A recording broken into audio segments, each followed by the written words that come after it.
إن تنصروا الله ينصركم ويثبت أقدامكم. Bismillah walhamdulillah wassalatu wassalamu ala rasulillah amma ba'd.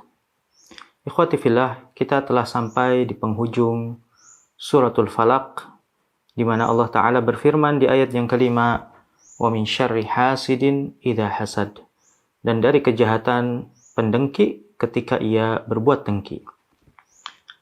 Inilah kejahatan yang paling spesifik, yang paling khusus jika kita bandingkan dengan kejahatan-kejahatan sebelumnya, yaitu kejahatan makhluknya, kejahatan dari sebagian dari malam hari, kemudian kejahatan dari para penyihir, dan yang terakhir ini adalah kejahatan dari sebagian pendengki.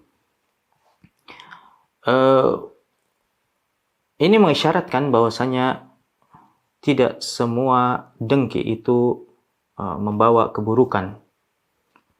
Untuk itu Allah Ta'ala menggunakan lafaz nakirah untuk menyebutkan orang yang mendengki ini, yaitu hasidin. Sebagaimana Allah Ta'ala juga menyebut malam hari dengan lafaz nakirah, yaitu ghasiqin. Mengapa? Karena tidak semua dengki itu tercela, sebagaimana tidak semua malam itu mendatangkan keburukan.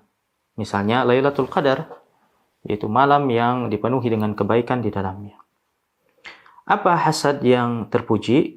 Maka Rasulullah SAW pernah mengkhabarkan, la hasada illa fitnatain, tidak ada hasad kecuali dalam dua hal. Kemudian beliau lanjutkan, rajulun atahu Allahu malan fasullita ala halakatihi fil haqq. Yang pertama adalah dengki terhadap orang yang Allah berikan padanya harta, kemudian dia keluarkan harta tersebut di jalan yang benar. Dan yang kedua, wa rajulun atahu Allahul hikmah fa huwa yaqdi biha wa yu'allimuha. Yaitu boleh kita mendengki, dan dengki tersebut adalah dengki yang terpuji terhadap orang yang Allah berikan ilmu, dan dengannya dia bisa memutuskan suatu perkara, dan dia juga bisa mengajarkannya. Sehingga tidak semua hasad itu tercela. Akan tapi an-nafathat, dia muncul dalam bentuk ma'rifah, karena memang semua penyihir itu sudah pasti mendatangkan keburukan. Dan di samping itu, sejatinya dengki itu tidak akan membawakan kemudaratan kecuali dia diwujudkan dalam bentuk ucapan maupun perbuatan. Maka dari itu Allah Ta'ala memberi batasan, wa min syarri hasidin idza hasada, dan dari kejahatan pendengki jika dia mewujudkan, merealisasikan kedengkiannya itu ya dalam bentuk perbuatan yang lain. Ya. Jadi makna dari idza hasada adalah idza dhahara hasaduhu. Jika dia munculkan, dia nampakkan, dia realisasikan kedengkiannya tersebut dalam bentuk ucapan maupun perbuatan. Jika dia tahan, tidak dia wujudkan, tidak dia ikutkan dengan perbuatan yang lain, maka sejatinya kedengkian itu hanya akan membawa kemudaratan terhadap pelakunya saja. Ya, kendati demikian, ya, meskipun ini adalah tidak semua hasad itu mendatangkan keburukan, akan tetapi bahaya hasad ini sangatlah serius. Maka dari itu Allah akhirkan hasad ini dari rangkaian kejahatan-kejahatan yang tersembunyi yang disebutkan dalam suratul Falaq, mengisyaratkan bahwa ini adalah kejahatan yang paling besar efeknya. Dan kejahatan atau keburukan yang dihasilkan oleh hasad itu sendiri tidak hanya bisa terjadi ketika seorang pendengki ini memang hobinya adalah mendengki, dia gemar melakukan kedengkian.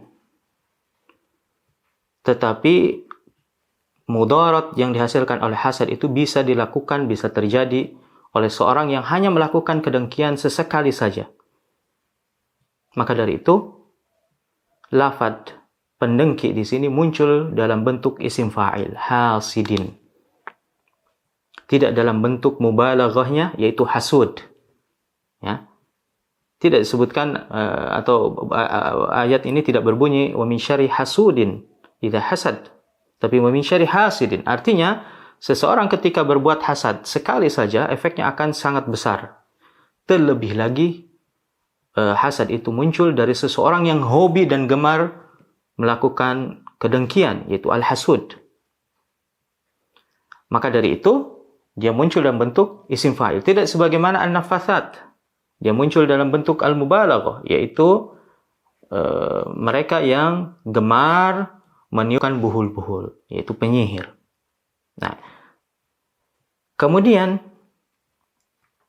mengapa sedemikian besar hasad itu? Bahkan kenapa dia diakhirkan dalam surat ini, menunjukkan bahwa betapa besar kerusakan yang bisa dia hasilkan.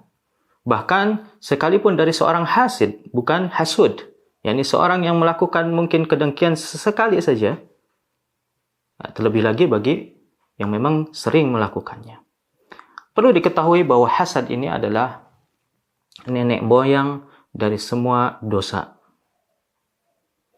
Yakni dia merupakan cikal bakal dari dosa-dosa yang lainnya.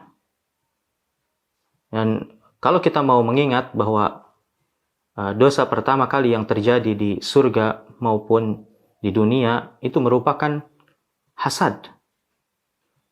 Dosa pertama yang terjadi di surga adalah hasadnya iblis terhadap Nabi Adam alaihissalam. Yang mana hasad tersebut kemudian diwujudkan dalam bentuk ucapannya. Qala ana khairum minhu khalaqtani min nari wa khalaqtahu min tin. Iblis berkata bahwasanya aku ini lebih baik darinya, dari Adam, karena engkau menciptakanku dari api dan engkau menciptakannya dari tanah. Ini adalah dosa pertama yang terjadi di surga.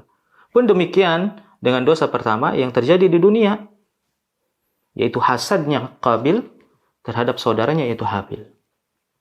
Dan hasad tersebut diwujudkan dalam bentuk perbuatannya, yaitu dengan cara dibunuhnya saudaranya tersebut. Maka semoga kita semua terlepas dan berlindung diri dari semua kejahatan yang disebutkan dalam suratul Falaq ini. Semoga yang sedikit ini bermanfaat. Wassallallahu ala nabiyina Muhammad wa ala alihi wa ashabihi wasallam. Assalamualaikum warahmatullahi wabarakatuh.